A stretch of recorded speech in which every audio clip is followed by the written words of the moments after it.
नमस्कार। कभी सोचा है कि जीवन में वे कौन से सवाल हैं जो हमें सच में एकदम अंदर तक संतुष्ट कर सकते हैं। आज हम श्रीमद् भागवतम के उन्हीं शुरुआती पन्नों को पलटेंगे जहां ऋषियों के कुछ सवालों ने एक ऐसे संवाद को जन्म दिया जो आत्मा की असली प्यास बुझाने का रास्ता दिखाता है। तो चलिए इस अद्भुत यात्रा की शुरुआत करते हैं। तो सवाल यही है, आखिर वो कौन से प्रश्न हैं जो हमारी आत्मा को पूरी तरह से खुश कर सकते हैं। हम सब रोजाना न जाने कितने सवाल पूछते रहते हैं, करियर, पैसा, रिश्ते। लेकिन क्या कोई ऐसा सवाल है जिसका जवाब मिलते ही बस सारी बेचैनी खत्म हो जाए? चलिए इस पूरी चर्चा के अंत तक इसका जवाब ढूंढते हैं। तो हमारी ये कहानी शुरू होती है एक बहुत ही पवित्र जगह नैमिषारण्य से। जरा सोचिए, हजारों ऋषि एक साथ बैठे हैं और ब्रह्मांड के सबसे गहरे रहस्यों पर सवाल जवाब कर रहे हैं। बस यहीं से व्यासदेव की वाणी में उस संवाद की शुरुआत होती है जो आज भी हमारा मार्गदर्शन करती है। तो व्यासदेव कहते हैं, श्लोक संख्या 1, अध्याय 2, श्लोक 1। इति संप्रश्न संभृष्टो विप्राणानां रोमहर्षणि प्रतिपूज्य वचस्तेषां प्रवक्तुम उपचक्रमे। अब आइए समझते हैं कि इस श्लोक का अर्थ क्या है। तो देखिए यहाँ कितनी सुंदर बात हो रही है। ऋषियों के वो गहरे सवाल सुनकर सूत गोस्वामी, जिन्हें यहाँ रोमहर्षण का पुत्र यानी रोमहर्षिणी कहा गया है, वो इतने ज्यादा खुश हुए कि जवाब देने से पहले उन्होंने उन ऋषियों को धन्यवाद दिया। जरा सोचिए, सवाल कितने अच्छे होंगे कि जवाब देने वाला भी सुन के गदगद हो जाए। अब सूत गोस्वामी की बारी आती है। लेकिन देखिए, ज्ञान की हमारी परंपरा कितनी अद्भुत है। जवाब देने से ठीक पहले वो सबसे पहले अपने गुरु को याद करते हैं, उन्हें प्रणाम करते हैं। ये बात हमें सिखाती है कि सच्चा ज्ञान हमेशा विनम्रता के साथ ही आता है। सूत गोस्वामी अपने गुरु को याद करते हुए कहते हैं, श्लोक संख्या 1, अध्याय 2, श्लोक 2, यम प्रव्रजंत मनुपेतमपेत कृत्यम द्वैपायनो विरह कातर आजुहाव पुत्रेति तन्मयतया तरवोभिनेदुस्त तम सर्वभूत हृदयम मुने मानतोस्मि। इस श्लोक में एक बहुत ही भावुक दृश्य छिपा हुआ है। यहाँ सूत गोस्वामी अपने गुरु श्री सुखदेव गोस्वामी को प्रणाम कर रहे हैं और जो दृश्य है वो बहुत मार्मिक है। सुखदेव गोस्वामी जन्म से ही इतने ज्ञानी थे कि उन्होंने बिना किसी पारंपरिक संस्कार जैसे कि जनेऊ संस्कार के सीधे संन्यास ले लिया। और जब वो घर छोड़ के जा रहे थे तो उनके पिता व्यासदेव इतने दुखी हुए कि वो हे पुत्र कहकर उनके पीछे पीछे भागे।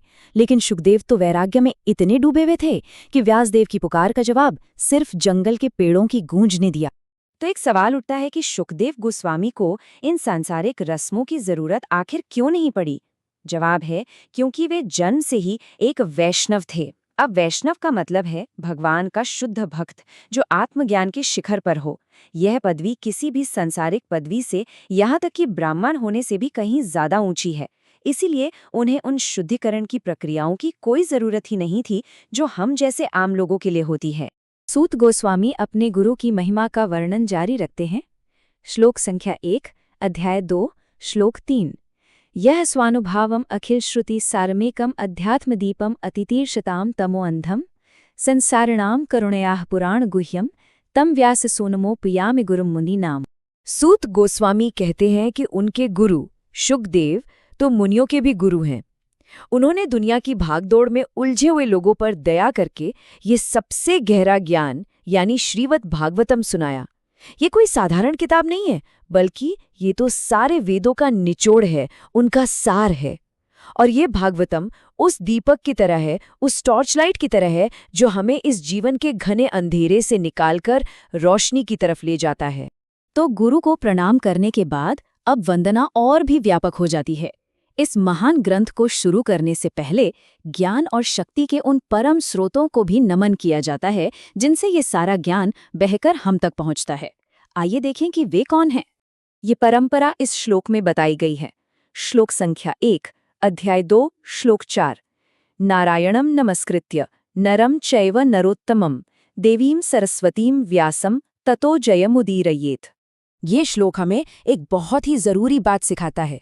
श्रीमद् भागवतम को जय भी कहा जाता है, जिसका मतलब है वो ग्रंथ जो हमें जीवन की हर लड़ाई में जीत दिलाता है। और इसे पढ़ने से पहले 4 महान हस्तियों को प्रणाम करना बेहद जरूरी है। स्वयं भगवान नारायण, उनके अवतार नर नारायण ऋषि, ज्ञान की देवी माँ सरस्वती और इस ग्रंथ के लेखक श्रील व्यास देव। अच्छा, तो गुरु और भगवान को प्रणाम करने के बाद अब सूत गोस्वामी वापस ऋषियों के सवालों पर आते हैं और अब वो उस राज से पर्दा उठाते हैं कि आखिर उन सवालों में ऐसा क्या खास था जो आत्मा को पूरी तरह से संतुष्ट कर सकता है। और इसका जवाब इस श्लोक में छिपा है। श्लोक संख्या 1, अध्याय 2, श्लोक 5। मुनयः साधु पृष्ठोहम भवद्भिर्लोक मंगलम यत्कृता कृष्ण संप्रश्नो येनात्मा सुप्रसीदति। और ठीक यहीं पर हमें अपने शुरुआती सवाल का जवाब मिलता है। सूत गोस्वामी कहते हैं, हे ऋषियों, आपने जो पूछा है वो एकदम सही और बहुत सुंदर है। और वो सही क्यों है? क्योंकि आपके सवाल भगवान कृष्ण के बारे में हैं। और जब सवाल कृष्ण के बारे में होते हैं तो उनका फायदा सिर्फ पूछने वाले को नहीं बल्कि पूरी दुनिया को होता है। और फिर वो सबसे महत्वपूर्ण बात कहते हैं कि सिर्फ और सिर्फ ऐसे ही सवाल हैं जो आत्मा को पूरी तरह से मुकम्मल तौर पर खुश कर सकते हैं। तो यही है वो सबसे महत्वपूर्ण हिस्सा, येनात्मा सुप्रसीदति, जिससे आत्मा पूरी तरह से प्रसन्न होती है। यही वो चाबी है, यही वो जवाब है जिसे हम सब ढूंढ रहे थे। वो सवाल जो हमारी आत्मा को सच्ची खुशी देते हैं वो परम सत्य यानी भगवान कृष्ण के बारे में होते हैं। दुनिया के बाकी सारे सवाल और उनके जवाब हमें शायद थोड़ी देर की खुशी तो दे सकते हैं, लेकिन सच्ची और हमेशा रहने वाली संतुष्टि वो सिर्फ कृष्ण के बारे में पूछने और जानने से ही मिलती है। तो इन 5 श्लोकों का सार क्या निकलता है? सार यही है कि असली और हमेशा रहने वाली खुशी दुनिया की चीज़ों के बारे में सवाल करने से नहीं मिलती। ये तो तब मिलती है जब हम परम सत्य यानी भगवान कृष्ण के बारे में जानने की कोशिश करते हैं। मन की शांति का रास्ता असल में आध्यात्मिक जिज्ञासा से ही होकर गुजरता है। उम्मीद है इस आध्यात्मिक चर्चा से हम सबको कुछ नया सीखने को मिला होगा। अगर ये बातें अच्छी लगी तो कृपया इस प्रस्तुति को लाइक करें, इसे औरों के साथ शेयर करें और हमारे चैनल को सब्सक्राइब जरूर करें ताकि हम आप तक ऐसे ही गहरे ज्ञान की बातें पहुंचाते रहें। हमारे साथ जुड़ने के लिए आपका बहुत बहुत धन्यवाद।